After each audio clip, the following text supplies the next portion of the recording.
Hello and welcome to the Blue Monday podcast, a 3 times weekly show looking into the exciting happenings of Ipswich Town Football Club.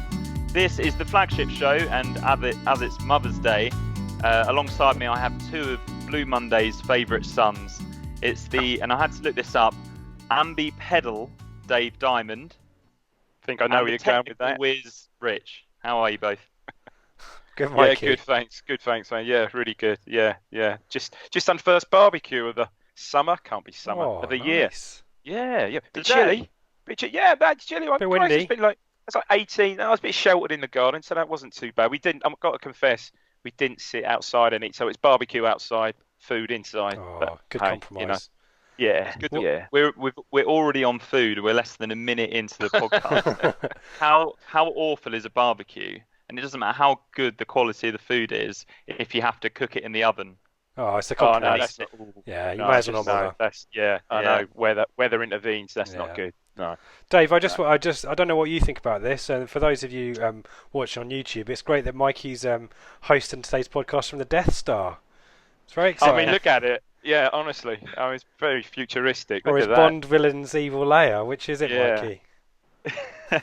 I'm on a swivel chair as well, and I realise I'm swiveling every time I say something. Yeah, I quite like. I can do this. I quite like. Is that a hat? A coat stand? It's a coat stand. I'm wondering what's going on there. There's a coat stand. Yeah, got a little coat stand there. But, it's barbecue weather now. What's on the whiteboard? The Wi-Fi password. Stay classy. Yeah. Could have been a lunch order. Can't tell you that. No. Password 1. Yep. Yeah. Right 2, 3, 4, 5. Mikey. We can't delay it any longer. Let's move on to the news from this week. And on Tuesday, Emma Hughes played 60 minutes in an under-23s game against Sheffield Wednesday. He went off, leaving us with 10 men on the pitch, but we won 3-1 anyway. Dave, do you expect him to play for the first team between now and the end of the season? Have you been asked that at all this season? Oh, Jesus Christ. Every other week. I think possibly. I mean, so clearly it was a plan for him to play 60 minutes. I know people would tweeting who were at the game. It was at Playford Road, wasn't it? And we're already down to 10, and then Hughes goes off after an hour, and you think, oh my God, not again. But obviously it was pre-planned because he, doesn't appear to have any adverse reaction. So you would think he'd step it up a bit with another, if there is another, I assume there's more 23s games to come, step it up with another one with, God forbid, heaven forbid, hope, fingers crossed and all that, an appearance before the season's out, one would hope. Yeah. Yep. On Friday, Flynn signed a new contract which runs until 2022. Good news this, Rich, and do you think he's improved as a player this season? On the first bit, I think good news. I think he's going to have be important for us next season in League One. I think at the moment, and yesterday was kind of, the whole game was an indication of how lightweight we are in kind of midfield, and just in terms of having a bit of aggression and fight to us. So he certainly brings that. In terms of his season, I think it's been up and down. He's had some good moments. I think he's got better with the ball, but I was at Accrington away and he nearly got himself sent off. So he's got those kind of emotional moments where things get the better of him. So if he gets rid of those, I think he'll be a solid player. And he's the kind of person that you want around in League One who when it gets a bit naughty and a bit nasty, we need to give some back, and he's maybe the guy to do that.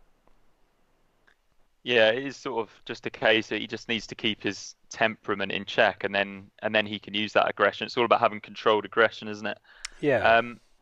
So speaking of controlled aggression, later on Friday night at the Players' Dinner at Portman Road, 2 modern-day Ipswich icons were inducted into the Hall of Fame. Herman Hreiderson and Jason DeVos becoming the latest to be immortalised by the club.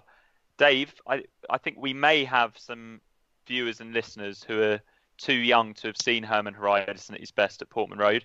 Can you explain to them what he brought to the table at Ipswich? Great player, wasn't he? A warrior, just a good athlete. I think we signed him. Did we get him from? Was it Brentford? Wimbledon, have I got that right? I think. Wimbledon. You're right. It was. I know he had a few moves. We spent a few Wimbledon, right on the eve of the first season in the Prem after promotion.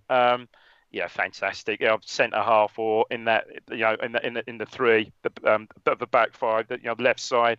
And he had that really nice sort of high stepping when he got in his stride, that high stepping running style. Southampton away, I remember that one. Oh my God, the assist! Yeah, that's the one. Yeah, the little dribble, shimmy, and nutmeg, and then the cross for Stewart. Still, my abiding memory is the Bradford when I think it's Bradford when he when he heads it in and it's nicked off him by Birchall, isn't it? Yeah, Mark it Birchall. Yeah. And he crowd surfs in the North Stand. Yeah, fantastic player, and such an important player for us. For us that season. Brilliant signing. Yeah. And yeah, well, again, even today, that type of player today would just be a crowd favourite. He was, I think warrior is a pretty apt description of him. Really great player. Yeah, and it was such a shame that we had to sell him on the cheap, didn't we? Because it was when we were really, really strapped for cash. Because his stock went up when he was at Ipswich massively. I think I don't know. You remember? I mean, he went to Palace for. I can't remember. Was it Palace? It was Charlton, wasn't it? So he went to Charlton first. Yeah, because there was Palace before. Yeah, he was. I think sure. £100,000 or something. Under a million. Yeah, definitely. Yeah. No, it's again one of those, one of the players that made up the fire sale at the time. Another big man, Jason DeVos. Rich, good mug that. Thank you very much. Sorry, advertising there. Jason DeVos, so he was a rock at the back during the Royal and Magilton days, wasn't he? But were you surprised to see him in the Hall of Fame?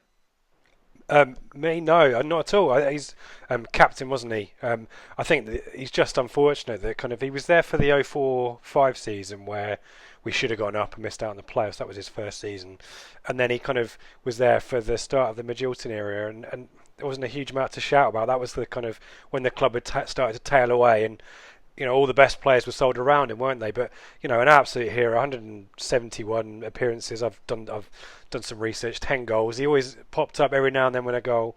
But just a real great ambassador for the club. A really lovely guy. And he wasn't the fastest of centre backs, but he had the yard in his head, didn't he? He knew where to be. He won every single header, didn't he? He was hang your hat on him winning every header. Seriously, he really was. He was rock-like, wasn't he? But a real gentleman and a real solid pro as well. Alan Lee and DeVos came to my work. I used to work for Eon when we sponsored the FA Cup and sponsored Ipswich, and both of them came at the start of the 06-07 season, I think it was. And I asked both of them, I think, a question which was, would you ever do a Marco Materazzi on Zinedine Zidane, to unsettle a rival player so that they headbutt you? And DeVos wasn't having it. DeVos was very, I wouldn't get involved in any of that kind of stuff. So, a proper nice guy. So, looking at the Hall of Fame names in there, there's some really big names and some quite historic names as well now. So it's good that they're bringing a few noughties names in there too.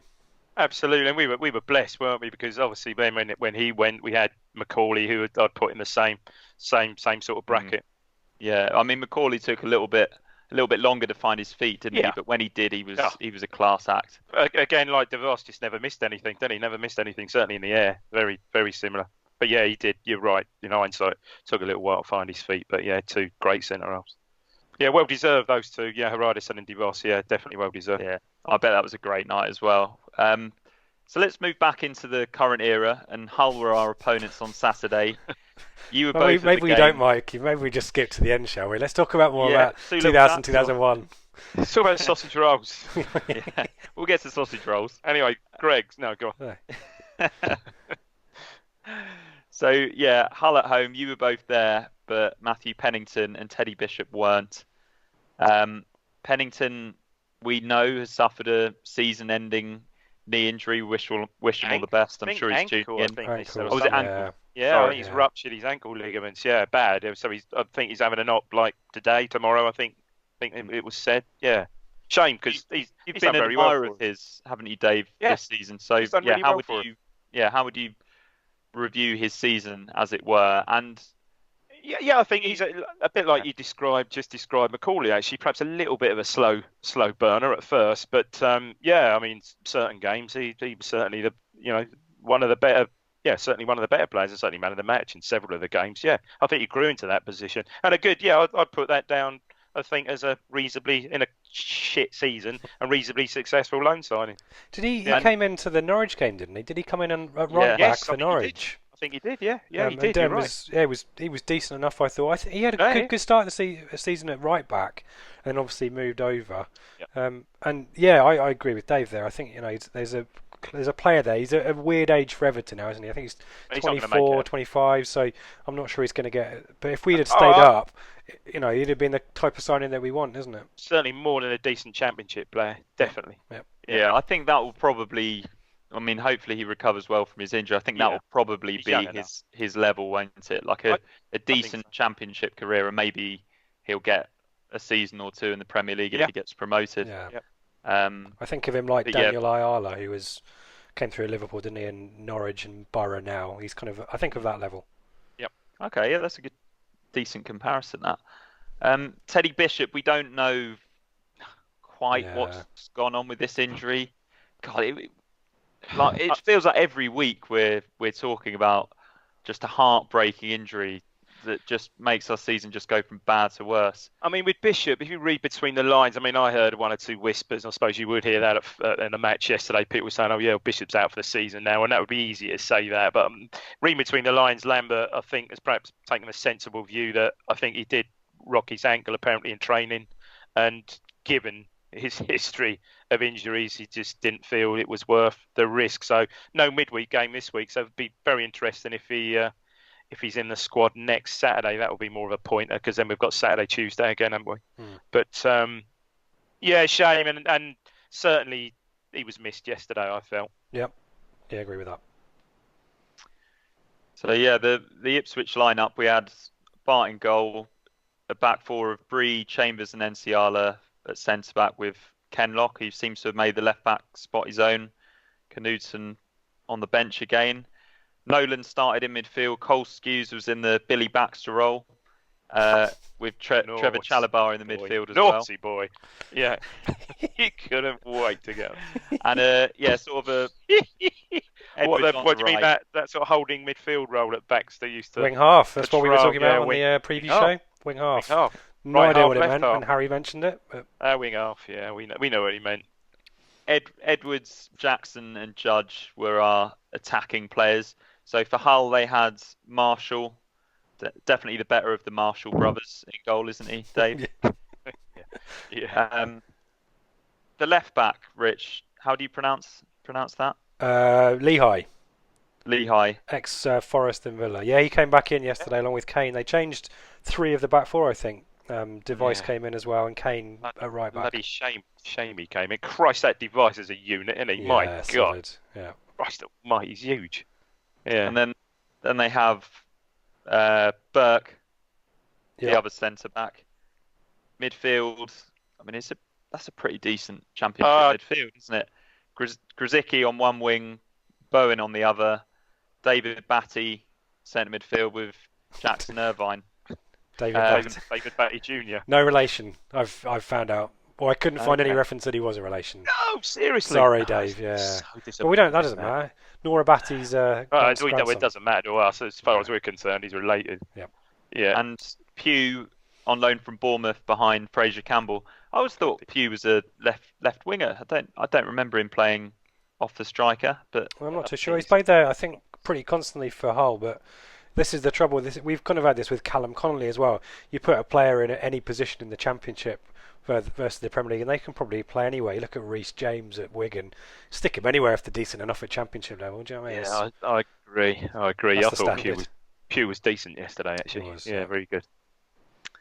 And it took all of 14 minutes for Hull to take the lead, and it was at your end of the ground, Dave. So can you talk us through it? Yeah, it was. God. It's a great move, actually. I thought it was a really nice goal. To be fair, it was a well-constructed goal. It was a nice sort of chip ball. Could have been the other centre-half, I think. I don't think it was Device, but Burke chipped it to, I think it was it Kane, wide right? Right, yeah. And this is quite a good ball, because he's wide right, and you think, well, perhaps Kenlock should be facing him up, but he sort of gets the ball under control, and he hits a really nice low, drills a nice low early ball in. It's a good ball. And from then it's quite clever. I mean... Chambers is taken to school basically by Pugh, isn't it? Pugh sells him a dumb and he's just flat-footed. It's a good bit of skill. And here's quite a good bit of skill from Campbell as well, because Campbell kills it and doesn't he's in for a striker. He's in quite a good position to get the ball out of his feet and as a shot. But he shows really good awareness. I thought gets his head up and just sort of lays it square. And Grzycki coming off the left just hits it across bar. Decent effort by Nsiala on the line, but too much power, and it's seeing. I think you're right, Rich. In hindsight, it's a good move. Yeah, it's a good move. It's all made by Pew's dummy, isn't it? No, it's a class. Yeah, it's a bit of class. The other thing that it reminded me of, because you guys talked about the West Ham 3-1 defeat in 2002 on This Week in ITFC history. It reminded me a little bit of Marcus Spence goal, and that Marcus Stewart does really well to hold the ball up and pause, and then plays the pass at the right time, and that's what Camel does, doesn't he? And Grzycki, low in the corner. Yeah, it was good. It was a well constructed goal, and again, typical Ipswich. There's nothing in the game up. It's only 14 minutes gone, but no, they'd had a header wide, didn't they? But that was about it. Yeah. And then shortly after, it goes from bad to worse. John Nolan hobbles off again. Hopefully nothing serious. I mean, it's that looked like a hamstring, bad didn't week it? for Strawberry. Yeah, I'm not sure. He sort of hobbled off right in front of me. That looked quite bad. That one. I know he walked off the pitch or hobbled off the pitch, but. Yeah, he didn't look too out, but he normally he's straight down the tunnel with the physio, isn't he? So wait and see on that one. But if it's a hamstring, as you think, well, it's torn. That's probably rest of the season. Yeah. If it's probably partial, is, yeah, you couldn't make it up, could you? Christ, it's unbelievable. Yeah, really is. But Ipswich do seem to recover. You'd probably say that they maybe edge the rest of the first half, Rich, and Caden Jackson had a shot from fairly close range, cleared off the line after a nice move. Oh, that's a great move, wasn't it? Well, there's a couple of really good chances before the end of the first half. I think, Mikey, I agree that we were probably the better team. I think they'd had a couple of efforts, but that was it. It was mostly us. But again, you got Jackson, who's just totally on his own, and we're getting crosses in. Bree still gets crosses in. Judge was getting crosses in. Edwards was getting crosses in, and there's no one there. No one there. No one with any physical presence in the box. And no one thought to have a shot or two. I think Edwards curls one wide. Probably should do better. But Kenlock had quite a good effort coming. Yeah, he did. Yeah, and the chances near the end of the first half. I think Bree. Is it the one where Breeze tripped? He could probably go down and win a free kick / penalty. It's a really nice move. Some really nice interplay between Tazelle and Chalabar. Really classy play. Yeah. And Bree does well, and he's sort of knocked back. And he does. You got a feel for Jackson. He does everything right. Shows good strength. Gets the ball under control. Turns. Great left foot shot. What the bloody hell's Lehigh doing there on the line anyway? Keeper's not getting it at all, is he? It's ridiculous. Yeah. It's not a corner. What's he doing there? He just sums it up, doesn't it? He should be there. But great defending. And the other one's a really nice Judge corner in swinger, which I prefer, frankly. Edwards kind of gets in front of his man, flicks it on, and it's Pew, I think, on the line who gets rid of it just before. But that's fair enough. It's a corner, but yeah. Do you think Jackson, if he gets it up in the air a little bit, we've had 2 or 3 of these chances, Dave, haven't we, where you just wanted him to hit it into the roof of the net. Is Jackson just guilty of just trying his best to hit the target at the moment? Maybe Mikey. Right, and he doesn't scuff it. I mean, lashes. It's a good hit, It's a good hit. But if Lehigh, Lehigh's just the right place, isn't he? You're right. If it goes high and it's a goal, but he's concentrating. It's good technique. His left foot, good left foot, strong, and he's just there in the right place. Well, I think we had shaded it. He needs a goal, doesn't he? He so badly needs a goal. He's not. It's just the ball doesn't stick for me. I quite like him, and I think I'm sure next season pace and stuff will be fine in League One. And I think he runs the channels, as we said before, quite well. But the ball doesn't stick to him. It just ball doesn't. Whether he's got the first touch, and I think he's got the attributes. I think he looks quite strong, but the ball's played up, and it very, very rarely. It just he loses it. But look, that's not his fault. Because I don't think that's his game. No. I wasn't at the game when I saw that we got in 1-0 at half time. I thought, here we go, here's another 1-1 draw coming. But then on 49 minutes, Rich. Yeah. Well, it's either going to be a 1-0 or it's going to be a 2-0, Mikey. Those are the two sides of the coin. Yeah, but maybe I was glass half full. I was not. But this one, Dave, I want to get your thoughts on Scouse in a second, Dave, on this one. Bowen does really well here. We're attacking. It's in the whole penalty area pretty much. There's a throw in and a few headers, and it drops to to Chalobah, and I think Bowen just nicks in there, skips past both him and That's Gazelle. a great bit of skill. That's a great Cuts bit of skill. straight to the right-hand side of the pitch, right by the dugouts. Scouse is kind of marshalling him a little bit, and he kind of gets a fortunate bounce, but nicks the ball round Scouse and is gone. And I think Scouse needs to take him out there, doesn't he, Dave? I think it's half-hearted. That's exactly right. All right, he does get the run of the ball, so Bowen does get a little bit lucky because Scouse gets a fair bit of the ball, but it's a sort of half-hearted challenge. Yeah. There, I think you can get the ball and the man as well and just go right through him. Exactly right. But get the ball, say go right through him, get the ball, but make sure you stop him. Fairly, because he's got. But half-hearted. There's no way the ball should break. He should kick it out for a throw there. Yeah, and Bowen, once he's past Scouse, it's head down the right side. He's kind of skips in past Kenlock. Enciala comes across. Kenlock nearly gets back. He's strong, Bowen. That's about the only thing he did all game. Let's face it. It was, and it leads to a goal. And Grzycki, it's a really nice kind of low. Kind of quite a firm pass from Bowen. Grzycki takes one touch and curls it right into the far corner, right in off the post. Bart's not saving it, and it's just really avoidable goal yet again, taken really well by Hull. And that 2 chances and they're 2-0 up. It's just our season in a nutshell. Yeah. No, right, I'm gonna whiz through the main bits that I've got written down for the rest of the game, and stop me if there's anything that you want to talk about. No, otherwise, so it seems to just go very, very, very flat. But unsurprisingly, it's Alan Judge that's trying to make things happen in the final third. He cuts in and has a shot that goes just wide, and then he has that cross shot that the keeper pushes out, but. The first one, Mikey. I think he needs to do better there. It's actually a really good position that we make. I don't think he's got time and space, and he doesn't even get it on target. And there was a bit of. They're the types of chances that he gobbles up in the warm up. If you ever watch him doing shooting practice in the warm up, he loves those positions, and for one reason or another, it's just not happening in the games. Shoot me down. Am I alone in thinking that there's no end product? There's a little bit of that, isn't there? There was a bit of a debate on the chat, wasn't there, with Joe on the Blue Monday group. You know what? And I sort of agree. And he frustrates me. He's a great at that level. He's a great player. And if we can hold on to him, he'll be brilliant in League One. I very much doubt we can. Hopefully, I'm proved wrong. But there's just no end product. I don't know. I just don't get. And his final ball's not great. Takes a good corner occasionally, but his set pieces ain't great. And his final ball just, I don't know.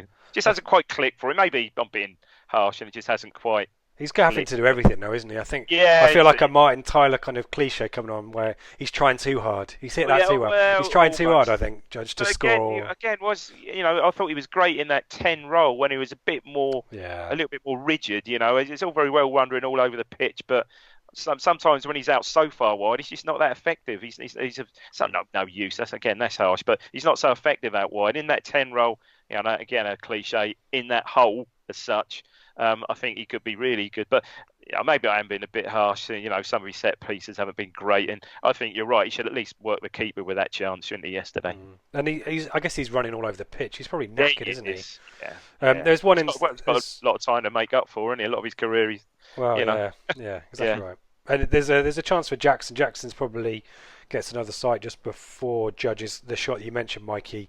Dazal had a good game yesterday. I thought he was kind of busy in midfield. Again, maybe lacking end product, but a nice ball into Jackson on the right side of the penalty area, and he lashes it high and wide, and it was a good chance as well. Get that on target. Dazal just loves that disguised. I love that. Yeah, he loves that, and he does see stuff that others in the team in the current team just. Yeah, he's got more vision than others has in the team. Brilliant, absolutely. But again, I'd like to see him get the ball in perhaps and play those sort of passes in slightly more advanced areas. But it's I think perhaps I'm being a bit overly critical of Judge because you just want him to, you see what he's capable of. Trying and hard, you think, isn't he? Frustrating. Yeah. So El Mazzouni comes on for I think it was his home debut, wasn't it? Correct me if I'm wrong. He played Bristol, didn't he? Yeah. Yeah. I don't remember him playing at home. What? Yeah, Lambert clearly likes him as well. I thought he looks like a fish out of water, if I'm honest, at Bristol City. But how did he look? Yeah, certainly don't lack confidence. He sort of played footballs in front of me. All right, you're chasing the game and there's 20 minutes to go. But when you think, he's tight, but he's not afraid to take take possession of the ball in tight areas, and I like him. Again, someone who probably needs to, a bit like Dissect did, perhaps start last season, he got injured, but has done since he's come back, needs to just perhaps bulk out a little bit. But there's a good technical player there, I think. Very good. I think these are valuable minutes for him as well, because Bristol City, he picked up a pretty naughty yellow card because he got caught out, I think. And yesterday, I don't know if you're going to mention Mikey, but he loses the ball in the whole half, and they break really quickly. Evandre kind of dashes through the centre of our midfield, and our defence, which isn't there, and Pugh cuts in and has a shot that hits the post just near the end, and that was almost only kind of now, so I don't have to. Trying to be smart. Sorry, Mikey. I've got notes. You see, that's Rich, I haven't necessarily got a problem with that because he wasn't. He 2-0. What's the difference? He looked really confident, and he's not afraid to, like I say, get the ball in tight areas, and he doesn't appear to be afraid to play, which is, only to be encouraged, really, especially in our position. For Christ's sake, what does it matter, I've got a feeling you two aren't going to like one of the questions that I've got on our young players. But controversial answer for it. Does it involve Stat and Greggs? Does it? No, sorry. No, not that one. No. Oh, sorry. We're going to have to do that one now, aren't we? No, look on the Twitter feed. Colin Kwana has a powder puff effort late on, and then the referee puts us out of our misery. Come on, I don't remember him.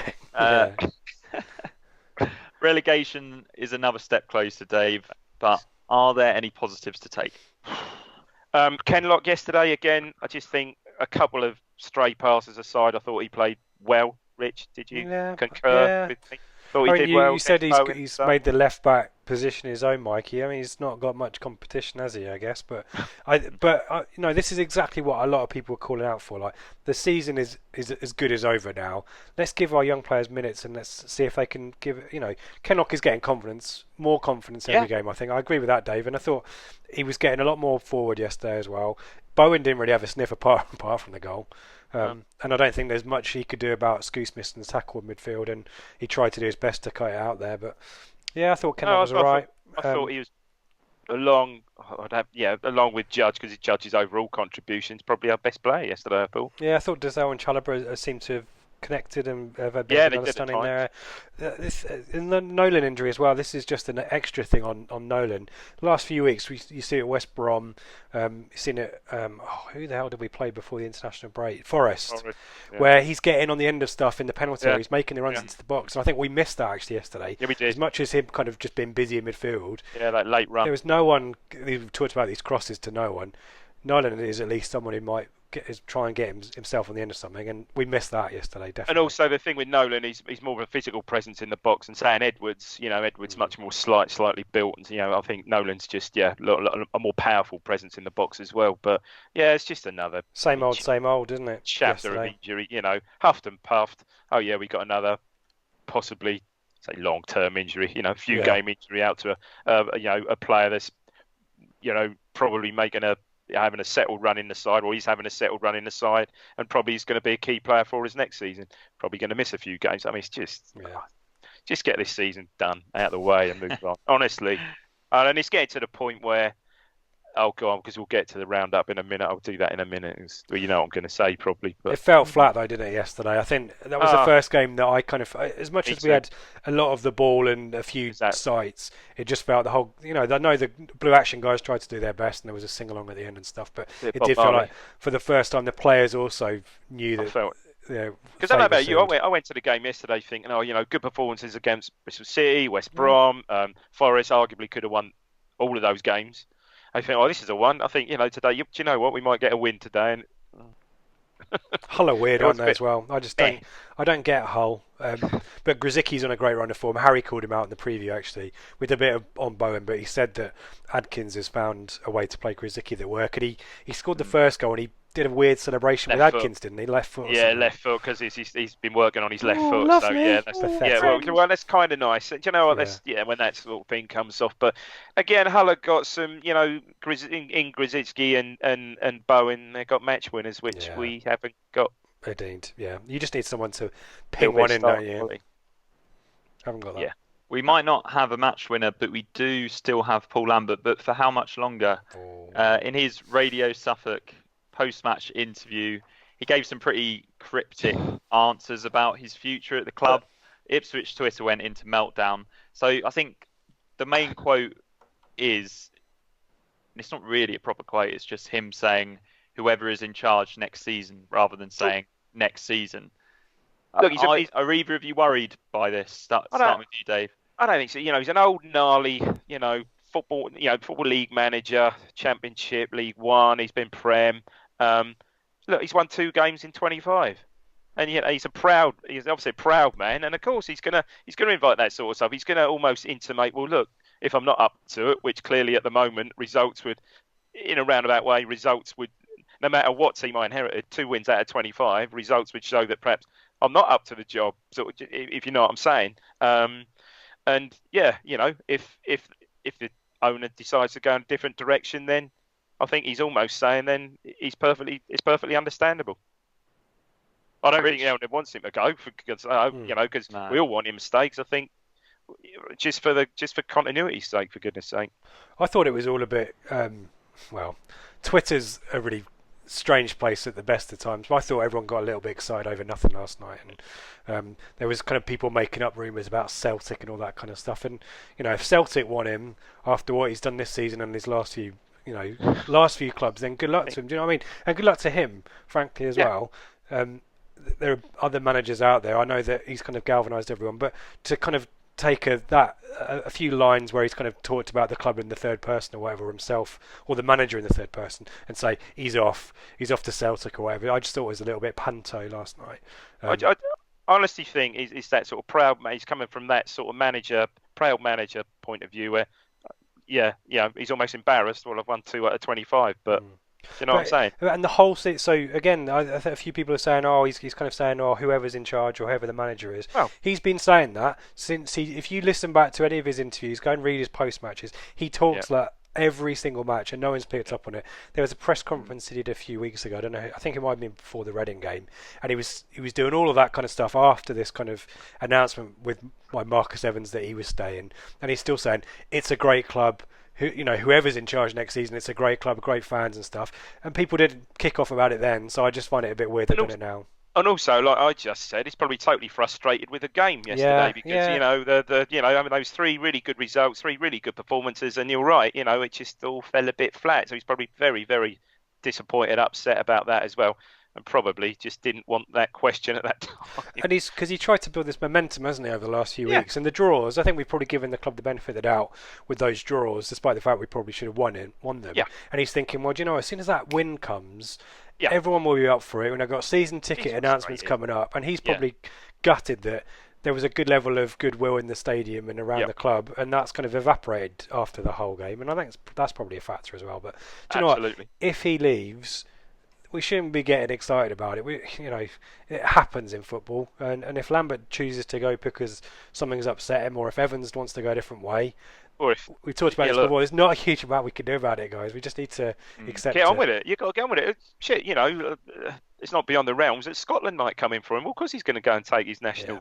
He's the job of his national team. Of course he is. But unless him and Evans have a disagreement, I'd expect him to be here next season, unless someone comes in for him. I mean, I have heard, and you do again, you hear whispers for the club that perhaps the budget for next season isn't perhaps what he thought it might be. But that's easy. And so maybe he's posturing that. Maybe he's kind of introducing a little bit of jeopardy for Evans to say, well, give me exactly right. You know about negotiation, Dave. You know all those tactics. Sometimes. Exciting times ahead. Hey, but just before we wrap up the whole game, Joe Fairs pointed out after the dust settled a few hours after the game that we actually won the game on expected goals on the XG. 1.7 to 0.9, and that's the real quiz, isn't it? That's the real quiz. That's the absolute real quiz. Brilliant picks. XG. What have you done? Brilliant picks of Joe and his young. Got those certificate, didn't he? Awesome. Yeah. And a shout out at half time as well. All of them. That's really cool. Oh, I didn't hear that. Oh, really? Was there? For all of the ones who did their first game yesterday. Yeah. Oh, I see. Yeah. Fantastic. Great stuff. So let's move on to the other results. Let's start with Friday night's game. Benjamin Bloom was there. You can watch the match review on his channel. Another exciting game involving Benjamin Bloom. 3-2 to West Brom. It's just the Ipswich games he attends that are crap. You can see why he's staying away now, can't you? Yeah, absolutely. Good goal from Livermore in this one, wasn't it? Sorry? Nice goal from Livermore to win that one. It was. Thunderbath, a great set strike. Piece. Yeah. And then Birmingham on a really bad run, aren't they? This points deduction thing, and I think they've lost the last 3 or 4, haven't they? Mate, they're like 4 points above the bottom 3, and I think Millwall have got a game in hand as well. So they're in it. Yep. That'll add a little bit of spice to our game against Birmingham, because that might be the one where we are potentially going to get relegated, and to bring them into it would kind of be worthwhile, wouldn't it? Like, it would be something that we'd. This is all we've got now, isn't it? Let's bring Bolton down. Let's bring Birmingham down. We want to be playing in games that matter for at least one of the teams. Yeah. Otherwise, they're just crap, aren't they? I must admit, I have looked at the next few games coming up, and I hate to say that we've got 2 away games, and Norwich have got QPR and whoever Reading is at, I forget who it is, at home, and that Birmingham game could be the day where we go down and they go up. I mean, that would just put the tin lid on the season, wouldn't it?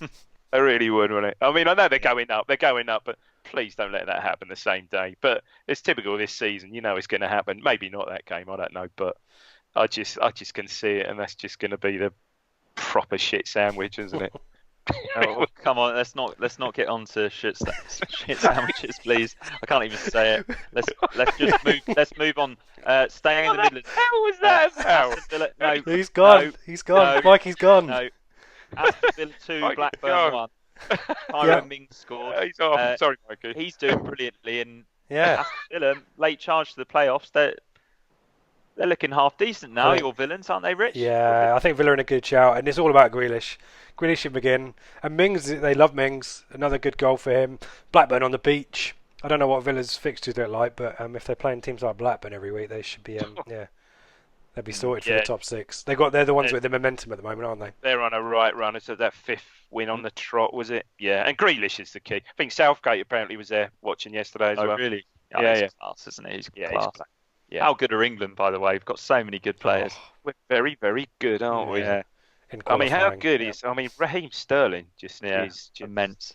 How has he reached that level? How? Pep. Where's he? How's that happen? Well, It's all obviously. about Pep. Yeah.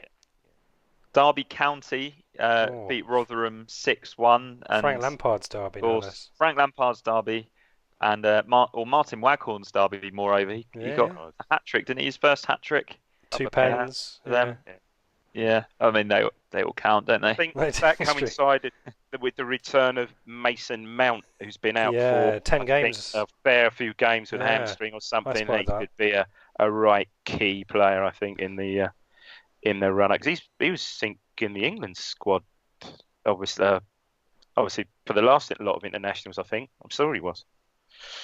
Okay, I think What, the was he in the wider squad? For the wider squad, yeah, I'm pretty sure. Oh, okay. Yeah, Rotherham. I think Rotherham are down now. I think. I'm not sure. Their home form is really going to be important for them, but.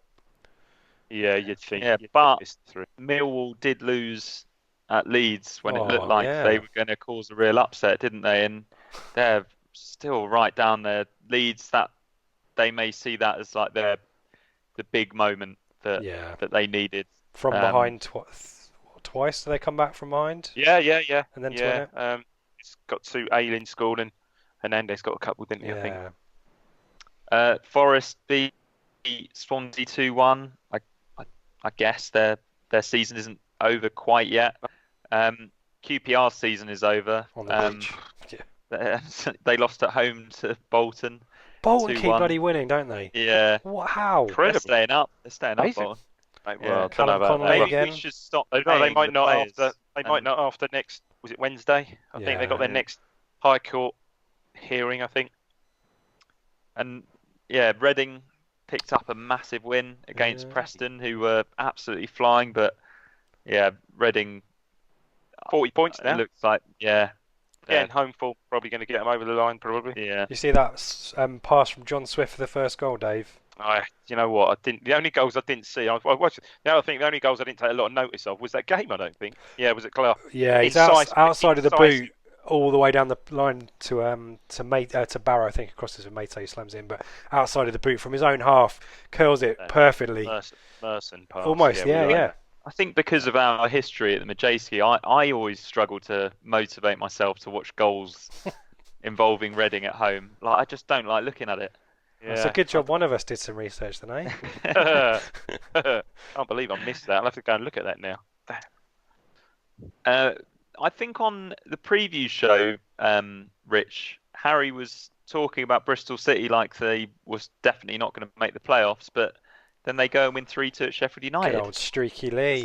Does that mean they're going to win the next however many games between now and the end of the season and go up at Wembley? It's perfect timing, isn't it? It would be. What a hat trick from Weimann. Weimann, yeah. All three totally different goals, weren't they? Oh, it's like the first one? Was the first goal Sheffield United had conceded in like 8 games? Can't be that many, but it was ridiculous, yeah. And then 3 brilliant goals, absolutely. That's a dent to Sheffield United's automatic hopes as well, isn't it, that one? But it's just, I mean, Norwich, oh God, yeah. We're not even going to go there, are we, Mikey? Or don't go to go, Mikey.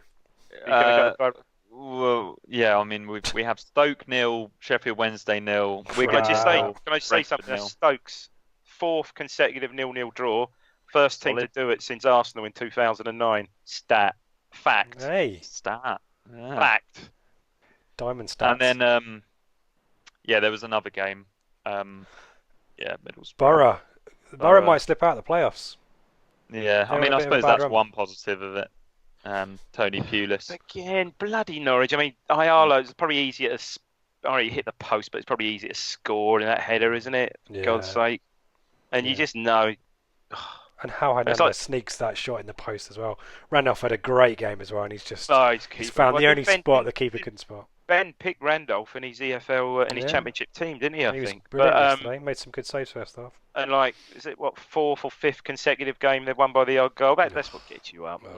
Just shithousing them out. Well, they're not. They're better than that, I've got to say. But I'm afraid they've gone. Just hopefully it just doesn't happen on the same day. Please don't. And the other result I've got written down is Oxshott Royals 3, Poplar 2. Okay. Nice one. Yeah. So any second win of the season. Mikey? No assists. No. I had a free kick that the goalkeeper sort of struggled to keep out, but it wasn't particularly good. Seeing your tweet, and I'm not surprised you take all the dead balls. Seeing your body shape for those penalties at Portman Road when you're the oldest ever living man. These are the secret photos that no one's seen yet. No one's supposed to see these. He's on one tonight, He's actually taller than Jason DeVos. That's just incredible. Was he the captain when you were the mascot? Okay, yeah. So let's address this then. When I was 15, as a kid, I'd always wanted to be a mascot at Ipswich Town, and it never happened because it's completely rigged. And I'd completely given up any hope of it.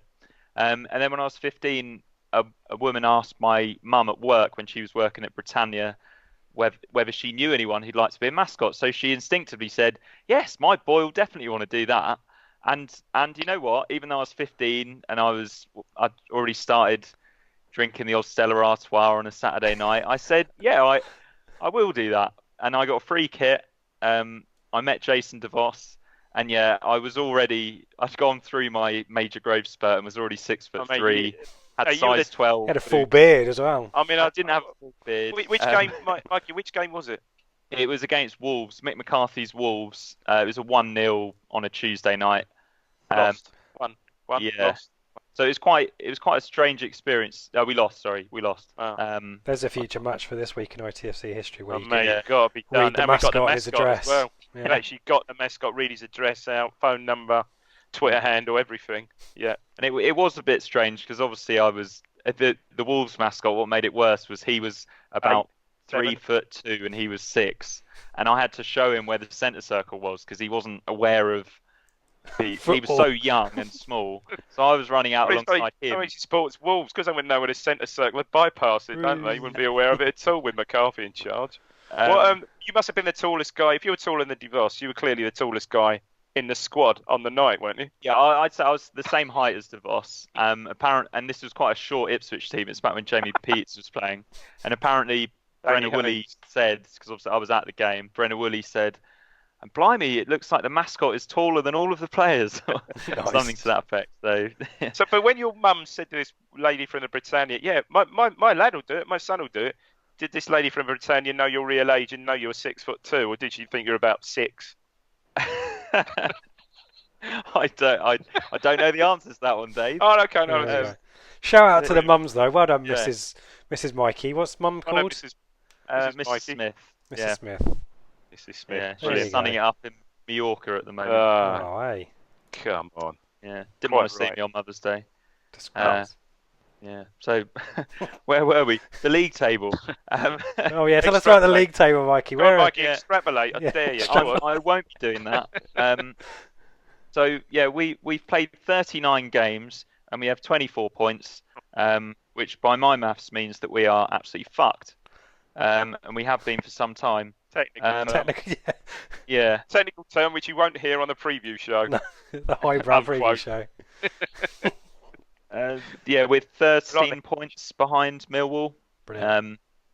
14 really, aren't we? Goal differences. Yeah, that's true. Yeah, the goal difference is Bolton's goal difference is worse than ours, but that is the one. I think we're minus 32, and I did check this. About 37, I think. Yeah, we're 8 points behind Bolton now. That's gonna finish. Bolton could be wound up as an organisation, and yet they've still got more points than we have. It's just. At least there's only 7 games left though. Yeah. And it's the clocks have changed. It's not long to the summer, guys. Yeah. It's 1 month. It's like, just a month, 4 weeks. So we got to look at it. 4 weeks of pain. It's got to be a win. I thought yesterday. Looking at the rest of the fixtures though, I don't know about you, but I thought yesterday might have been our best chance of a win. Yeah. Although wait at Bolton. Maybe Birmingham at home. Yeah. But they've got Swansea on Easter Monday. Swansea on the beach. Swansea a bit leaner. They're a bit up and down, aren't they? There you go. Yeah. But yeah, like you say, it looks like Reading are probably going to be safe. And Wigan, they're both on 40 points. Millwall are on 37. Rotherham are on 36. I think it's Bolton will now be thinking we're only 5 points off safety, but that is 5 points. That's a pretty big gap. And it's 6 points, really, because of their goal difference. Should we look at the top, or should we just move on to the Twitter questions? Let's go to the questions, I reckon, Mikey. Straight to the question. Yeah, if you want to have a look at the Championship League table, it is available on... all good websites. All good websites. It's upside down. It's obviously upside down, but anyway. Right, so let's move to the Twitter questions then. First up, Mullet, and this is one that I wouldn't want to answer. Oh, no. If you had to remove one from the club, who would you pick to get the bullet this week, Lambert or Evans?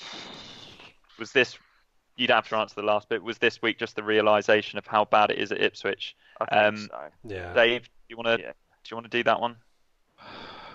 Lambert or Evans? I don't know. I think from team continuity, you'd want Lambert to stay, but I think with I don't know. Hang on, what's going on there? What have you got? Is that cheeky little Matt Holland panini? I have a Premier League drinks vessel, so I personalised it with a Pablo Pignano. No, don't do it to me. Don't do it to me. What was the question? Yeah, I think from a continuity point of view, look, out of the two, you want Lambert to stay as manager, and I think new owner really is. And I to use that well-worn cliche phrase from last season, new owners are be careful what you wish for potentially.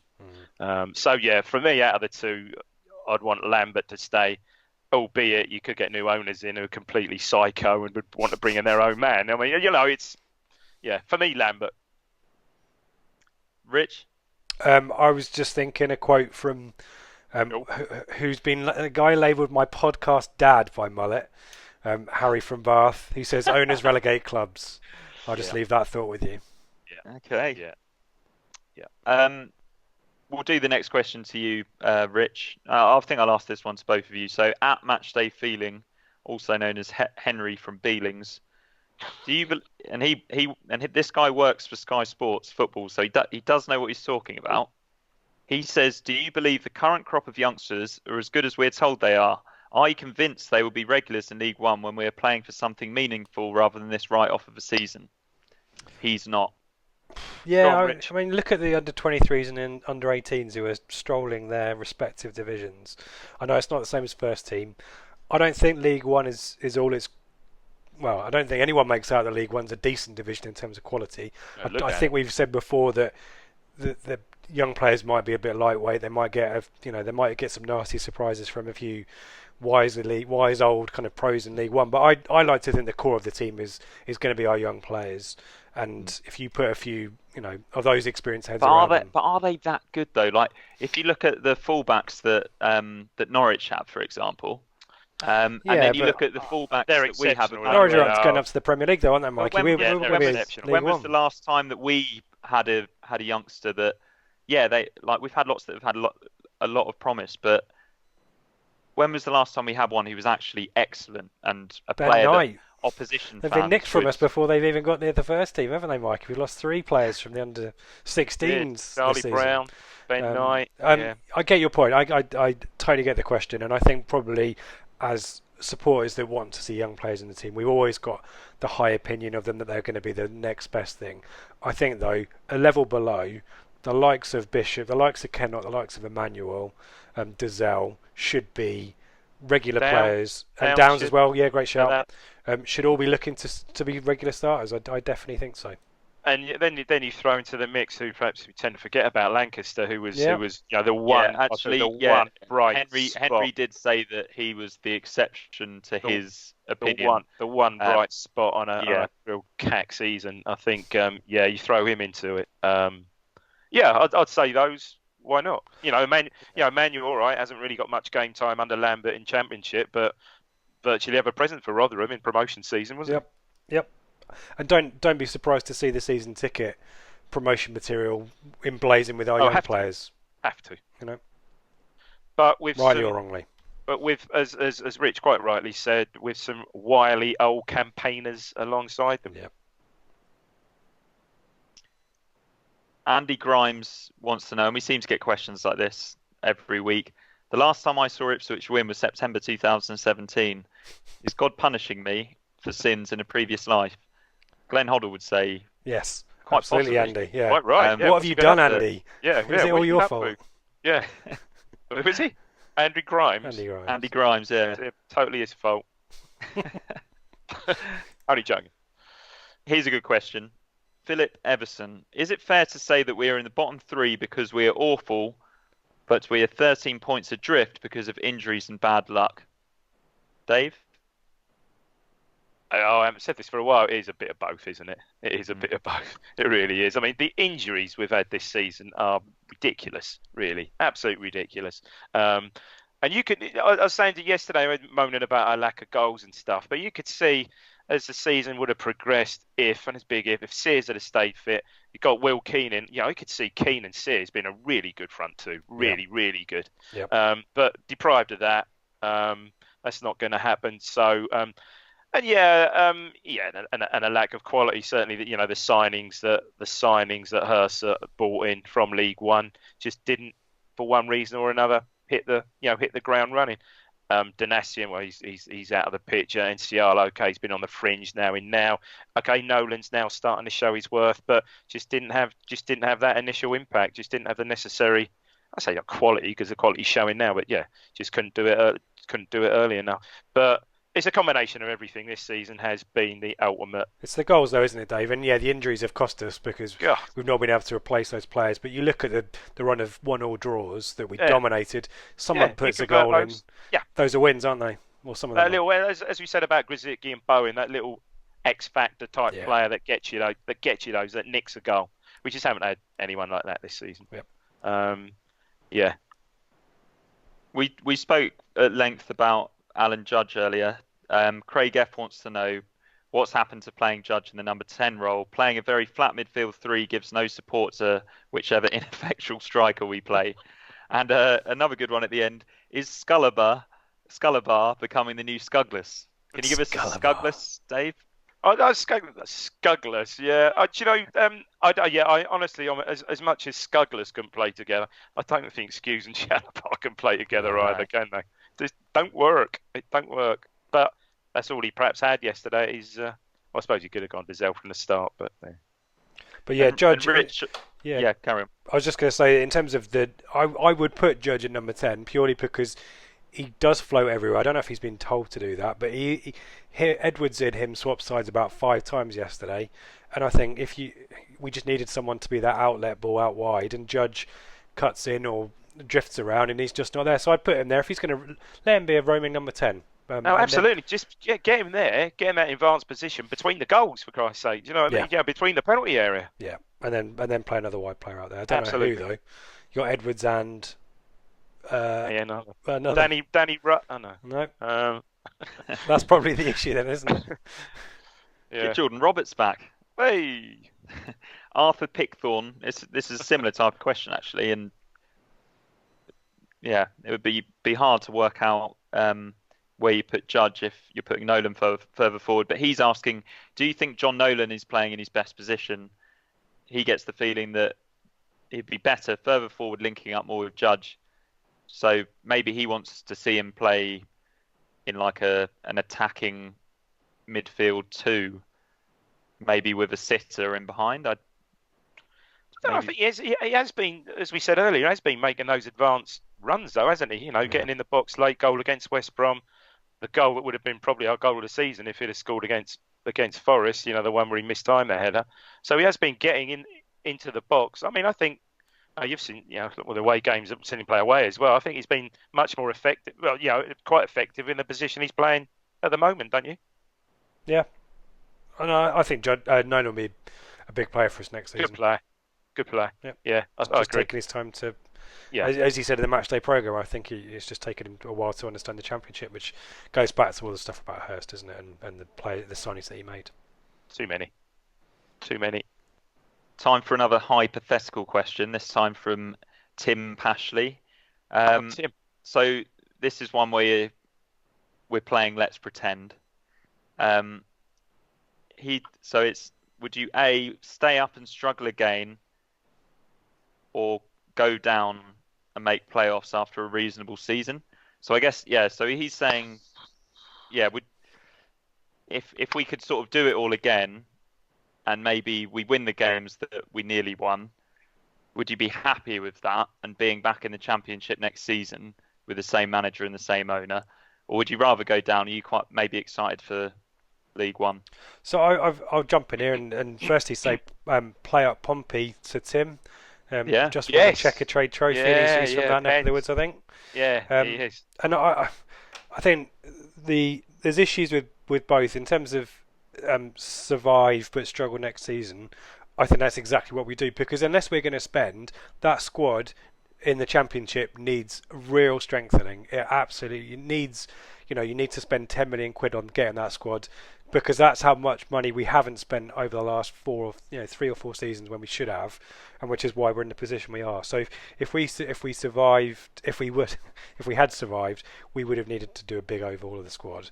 So assuming we go down and in Tim's scenario we get in the playoffs, I'd do that just to be winning games, which we've lost that feeling. As players and supporters, we've forgotten what it's like to turn up to Portman Road and hope that you're going to win the game rather than expecting a draw or defeat. So, as much as it's going to, as David said a few times on the pod, actually, it's going to rip the heart out of, particularly behind the scenes at the club, which you don't want. It's people's livelihoods and all that stuff. I think we do need a bit of a hard reset, a division below, and hopefully rebuild and come back stronger. Yeah, totally agree. I kind of worry about the psychology of it all and how for years now, Ipswich have been a team that never really wins many matches, and we're soft touch, aren't we? And that's what McGoldrick was saying as well. In that quote, there was no pressure to win. No, because when you're up there winning, your mentality changes completely, and the effort you see at Norwich, don't you? Completely changes, and you become better players when you're in a winning team. Yeah, and did someone say we've won 5 games out of 50 now? Yeah, I forget who that was. Yeah, it's shocking. Yeah. You just get in that trapped in that mindset, don't you? Unfortunately, I agree with you, Mike. It's going to be hard for the club, and behind the scenes, it's going to be awful. People are going to lose jobs and stuff. But look, It is what it is, and yes, if we can, I mean, but I just hope and pray that we get off to a decent start and we get some momentum early, because that's what it needs. Because shit, if we get to October and it's still, I don't know, 1, 2 or 3 games and lost 4 or 5, and it could be bad. That's a good segue to the next question from Harry Marcham. I'll go to you again first, Rich. Is the strong dislike for Mick McCarthy held by many fans, giving Lambert an easy ride? Yes, he's improved things off the pitch, but on it we've made little progress if you look purely at results. If he gets off to a poor start in League One, the good feeling will disappear. Yeah, I'd agree with bits of that. I don't think Lambert's being... well, maybe it's a fair point in terms of how Lambert has tried to rebuild the kind of club's relationship with the fans and build the atmosphere, which I think definitely deteriorated significantly under Mick. But I think people are kind of probably more giving him the benefit of the doubt because of the crap that he was left by Paul Hurst. A squad that was really poorly trained, had inexperienced players and senior pros that were told they were no good. Did you see that tweet? It's a brilliant. I think it was on the forum on TWT there. I wrote it down because it just made me chuckle. It said, "It's been like Lambert's been handed like the football version of Ready Steady Cook." Do you see that? He said he's been given. He's turn a bag over. Word for word. You got a parsnip. He's been given some turds, parsley, and a parsnip, and expected to cook something out of it. Exactly right. It cracked me out. It just made me laugh. It was just. We're spot on though, isn't it? It's true. Brilliant. Oh, it is. Yeah. It is. It's so right. So Ainsley, you look at his bag. Yeah, I guess. Brenna Woolley is playing the role of Ainsley Harriott, like asking the questions as he tries to cook something up. Let's rattle those pots and pans. But you really love it. So get to the next kitchen win. Yeah. It's green tomatoes. Oh no, green peppers, red tomato. Yeah. That's one for the kids. Hey, you can still find it. Nostalgia. Find it, yeah. Dave, Matt Taylor, I don't know if he's the recently retired ex-Portsmouth player, but kind of my left foot. He used to score thunderbars. After which game this season did you all finally realise we were actually going down after all these years in the Championship? For me, it was as early as QPR at home. I mean, that was Paul Hurst. Good God, that's when someone. Who was in? Is that when Bart or Gherkin got done by a corner from Freeman, wasn't it? Yeah. Christ, that was ages ago. That was. Yeah, you're right. That was still Hurst, wasn't it? Shocker, yeah, it was one of his last games, I think. Bad. I worked with a QPR fan. He went to that game. So worst side ever. Yeah, he said to me on the Monday, he was like, "You're down. You're so bad." Yeah. And then he said the same thing after Boxing Day as well. Yeah. Bristol City at home was the one I felt. Oh, yeah, this might actually happen. I thought, yeah. Then obviously, and then Millwall at home. They were the two at the time. We don't say it anymore, do we? Must-win games, the big must-win games. Yeah, I think Bristol City. I thought, oh, this might happen, and then after Millwall, I thought, yeah, this perhaps will happen. Yeah, I had alarm bells, ironically, at Hull away because I think we'd just drawn with Norwich, had the international break, and was behind straight away. We were crap that day, and Hull were rubbish as well. Yeah, we've lost 4-0 on aggregate to Hull this season. That's a stat for you. Bowen and Irvine, I think, scored the goals, but we were just terrible. We weren't, you had a week to build on a pretty solid display against Norwich, and that was the best that we could churn up. And that was the point where I kind of thought we might be in trouble. And then I think QPR was a bit of a seminal moment as well. I'd agree with it. Who asked the question? Mikey? That was Matt Taylor. Yeah, Matt, I'd agree with Matt about QPR being a real kind of, and that was the Hurst out kind of picked up speed, didn't it? Then. Yeah. I mean, we did say when Lambert came in that it was going to really take something for us to stay up, and we're not really behaving like we're massively surprised that we're still going down with Lambert at the wheel, are we? But it's kind of weird, isn't it? But again, he hasn't. Painful death. I think to give him again breaks. You can't legislate. Yeah, inherited turds, parsnips, and parsley, but the injuries. If the parsnip gets injured, that's the. Don't worry about the turds. When the parsley and the parsnip go lame, we're done for, aren't we? Yeah. Absolutely the injuries. I mean, Sears. I say we're talking about Player of the Year, and arguably what Sears had still up. Is he still our top scorer 6? Has he got into Norwich? I mean, they continue, but Sears could well have had double figures, 11, 12 goals by now. And walked away with the Player of the Year. It's a horrible season. Just in one word, who did you vote for Player of the Season? I copped out. You didn't do it? No. Okay. I'd have never given it to Chambers. Sorry, Rich. Yeah. Well, that's why. It's because of people like you, Dave, that it'll win. Thanks for not voting. If you don't use your vote. Oh, good point. Yeah, good point. Damn. Didn't think of it that way. Shit, should have had a protest vote. Bugger. Adiemi. Yeah. Right, we've got a Brexit question out now. We haven't really. People like you. Wants. We still get turnip. Go on, what? With Flynn down signing a new contract, is he the natural successor to Skews, or could he maybe see somebody else filling that role? Maybe Dizelle. I don't think Dizelle's going to play that role, is he? I think he wants to be a deep lying playmaker though, but he's not going to do the Skews role. But he probably wants to play in that position. Exactly right. Downs is ideal for it, isn't he? Yeah. Him or someone nasty, a grotty, 30-year-old League One bruiser. Okay. But yeah, I think Downs is ready-made replacement. Yep. Absolutely. You'd hope that Downs is really paying attention to. I know Skews isn't playing particularly well at the moment, but paying attention to the positions he gets in off the ball and things like that. To like the amount of interceptions he gets in games. That is massive, and that's the sort of thing that maybe as a kid you don't pay any attention to. Flynn Downs is now a professional footballer. Maybe that's the sort of thing that he should be spending time to look at. But these kids, they just mature. Some kids just mature earlier than others, don't they? I guess he has got that petulant way about him, but you'd think someone like Lambert will knock that out of him, sort of thing. Not literally, didn't mean it that way. Would manage that. That's what I meant. Next question from Adam Williams. Should Paul Lambert stay next season? What sort of points return is going to be expected? No, what sort of points return is he going to be expected to get in the first 6 League One games? Who wants to go first? Go on, Rich. I mean, he's got to be winning at least half of those 6, hasn't he? I'd suggest. 3 wins. 3 wins. Yeah. I think it'd get by 12 with points. Figures, 3 wins. Points a game. 3 wins, couple of draws, one will allow 1 defeat. 11, 12, something like that. Yep. Because if you look at the teams, I think Sunderland took a little bit. I'm sure Sunderland. I can't remember them. Have they ever been top? Have they been top this season? But I can't remember them having a great start. Portsmouth were top for most of the season, but Luton have run away with it, haven't they? 30 games unbeaten almost, aren't they? Unbelievable run. My mate Mark yesterday suggested that first day of the season we'll get Lincoln away, won't we? They'll be on the high after getting promoted from League 2. We'll be on a downer having, and Lambert's left. Absolutely, and we'll get 7-1. Dick 3-0 by Lincoln.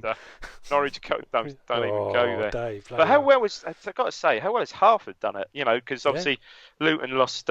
Lost what's his face to Stoke. Nathan Jones. I mean, how well was Hartford done? But again, continuity was there anyway. But superb. Yeah, there's a face that you wouldn't have expected to see as a Championship manager. Not a Stoke. So, Mr. B, or Eurofan 74, would the season have been any different if Jack Ross had chosen Ipswich instead of Sunderland? I'm not sure that he chose Sunderland over Ipswich. I believe that Hurst was the first choice, rightly or wrongly. Well, wrongly. What do you think, Rich, with Jack Ross at the helm? I know that I don't know if he listens to the pod. A guy called Geraint Jones on Twitter was big on Jack Ross from minute one, and I think he was probably my favourite as well, more because SPL I guess is a similar level to the Championship, and therefore that experience I think was a bit stronger. I mean, he's not, Sunderland aren't tearing away with League One, but yeah, I guess it's one of those ones we never know, will we? I think probably now, with hindsight, you'd say obviously you'd go for Jack Ross, but how were we to know that Paul Hurst would play out so badly? I mean, on a similar vein to Hurst, and I've watched the Sunderland Netflix documentary, where if anybody hasn't seen it, it's brilliant. It's brilliant, absolutely brilliant. But Did Jack Ross bring many SPL players in Don't to think Sunderland? so. Not sure. I can't say off, as a la Hurst did with league importing League One players into town. There was quite a churn of players, wasn't there? But I don't know actually. It's a good shout. I'm not sure. I mean, incredibly, he's still got McGeady. He scored twice today, didn't he? But I think McGeady. I mean, yeah, still doing a great player. There's a player. There's a sort of our sort of. If it happens, he's our judge, really, isn't he? He could be next season, I guess. But the biggest thing is Judge has got the final product in League One. I certainly hope for in League One, Mikey. Yeah, I hope so. A set play is still a set play, though, isn't it? Well, okay, yeah. I'll take the point, but goals from open play would perhaps give him greater confidence with his set plays. I reckon he'll score at Brentford. There you go. Oh, good point. Yeah. Do you want to play Two Little Ducks? Really? We're going to play Two Little Ducks. I'm excited, Mikey. So, yeah, you probably wouldn't have guessed this one. I thought about doing the Ipswich 3, Bradford 1. We'd have smashed that. Would have been good, wouldn't it? But we'd have smashed that. I completely forgot. 3, Bradford 1. Oh, what? So I looked for one that is. Oh, you're right. The one we mentioned. Carboni. Yeah. I looked for one that's a bit of a ITFC flashback for next week. Yeah, I think April the 4th. 4-1. 2004. And it's 2004. Yeah. Ipswich Town 2, West Bromwich Albion 3. Oh. Big crowd at Portman Road. And while you start writing those down, I've decided, as I'm here at Premier League Productions, and as it's 32 game weeks old, it's probably time to look at the Blue Monday fantasy football table. 105 people entered the league. I don't think Ben did, despite setting up the league. I'm not sure. Currently down in last place is your mate Jules, Dave. No way. Yeah, I suspect he maybe made his team and hasn't looked at it since. But he's been moving out. He's had a lot on his plate, Jules. He's got a wooden spoon and all sorts coming his way. Renegade Statman's team are down in 85th, 30 places below his son Finley's, who are in a respectable 55th. He's a few points ahead of you, Rich. You're in 62nd. I'm in the top 10, so I probably need to get a life. But out in the lead by a country mile, and get this, he's ranked in the top 150 out of 6,250,000. Is it Steve? Steve Jackson. Yeah, you know him. Does analysis. He's a really good account to follow. Sorry, Steve, I've forgotten your Twitter handle. I think it's like FPL Stats or something. He's a real kind of he's a numbers junkie, so I'm not surprised by that. I didn't know he was in the top 150 of the whole country. Yeah, though. I mean this was at the start of play today, Sunday, so this doesn't include what happened in the Cardiff, Chelsea, and the Liverpool Spurs game. Taking Salah out probably, I bet. But yeah, well done to you, Stephen. Good luck with the rest of the season. I don't know what the prizes are for the overall game, but I'm sure that Ben has got a nice. So I set it up, Mikey. So the prize is pride. Oh, okay. Yeah. I'll print out a certificate or something. I could provide some Ipswich Panini stickers to put on the. Don't give those away, Mikey. I'll have those. Yeah. I'll have a Pablo. Have you got a Pablo swap? No, I stuck it on my work drinks bottle. So. That's the only swap. Can you remind me which season this is? Is this 0203 or 0304? No, sorry, 0304. It's April. It's late in the season. It's 2004, April the 4th. We've got Joe Royal in the dugout. I think they've got Gary Megson in the dugout. Do you want to go first, Rich, as you're looking close to the screen? Yeah, I'll go for Jeff Horsfield. Yeah, bang on. Scored the winner and then did the silent celebration, which I hated. Yeah, he loved scoring against Ipswich. He gave it big ones scoring against us for Birmingham as well. He did in that cup game. I remember watching this game. I was in Johannesburg. It's on Sky, wasn't it? Yep. A humble brag from Dave. Not really. I've just where I was. Kelvin Davis Yeah. Calvin. Calvin Davies. Are the usual suspects in the lineup, Mikey? If there's any midfield wise, yes. Midjordan? Yeah. Tommy Miller? Yeah. He scored to make it 1-0.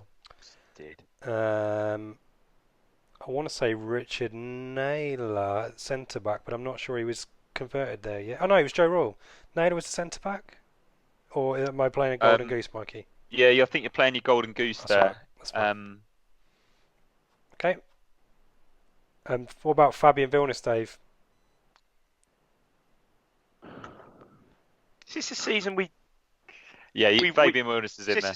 Okay. Yeah. What about Jermaine Wright, Dave?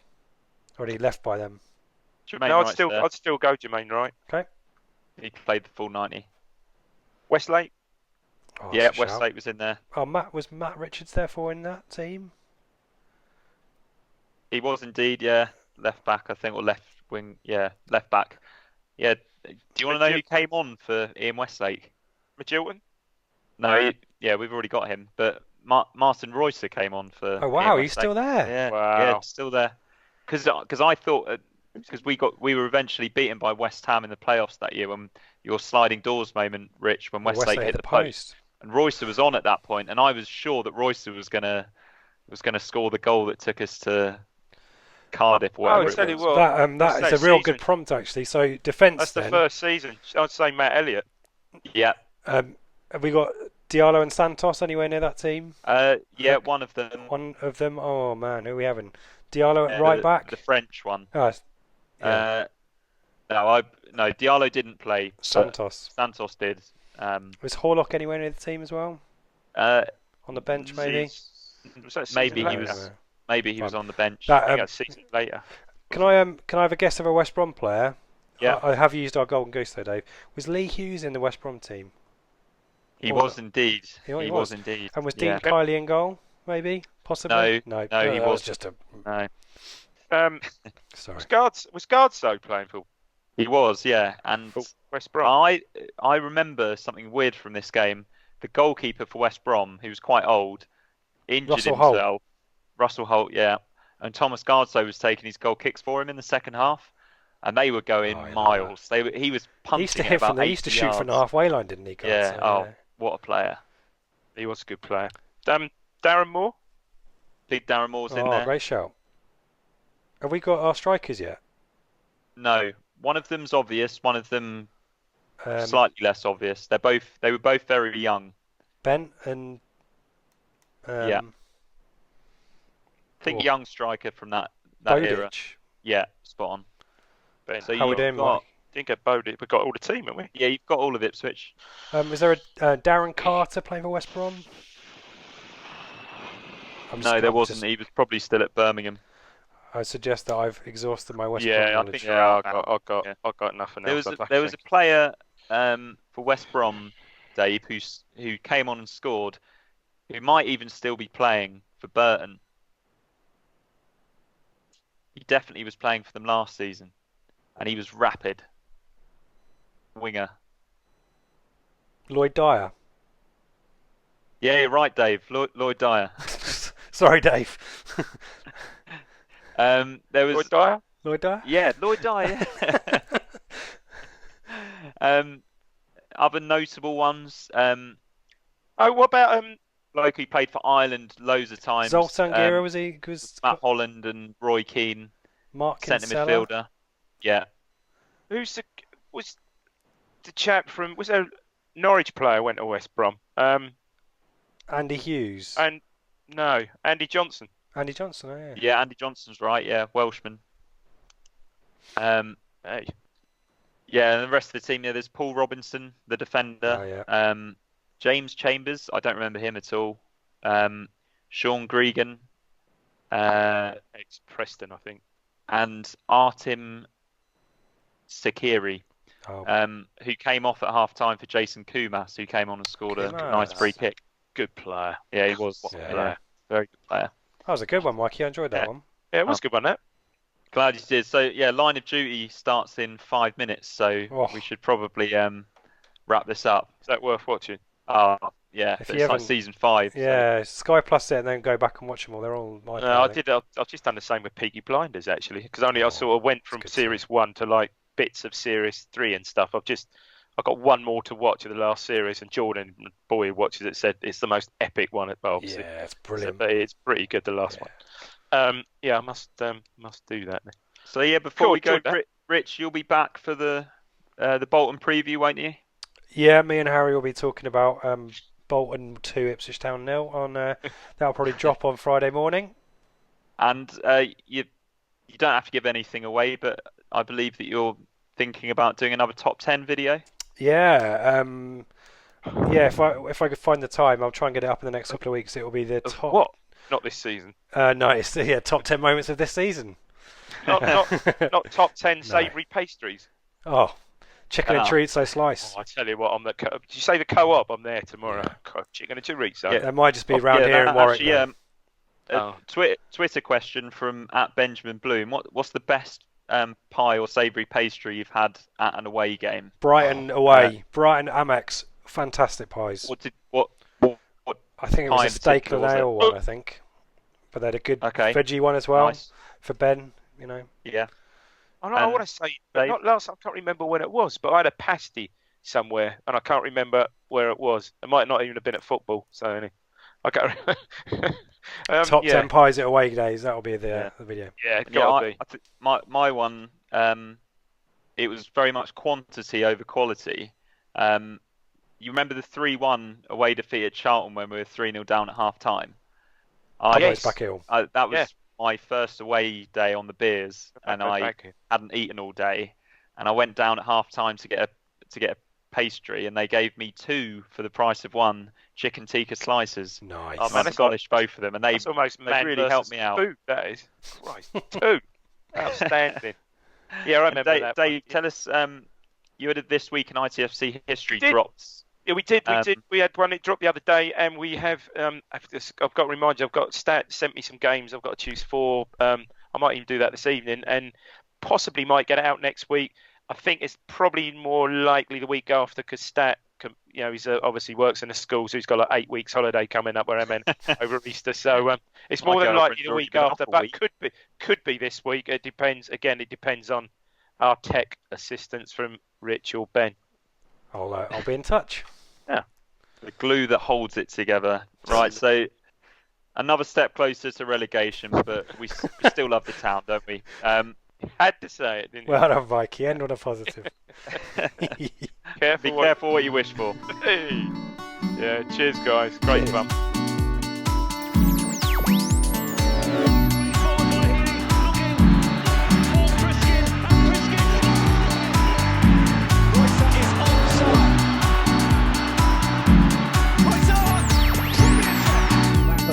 From back to Stewart.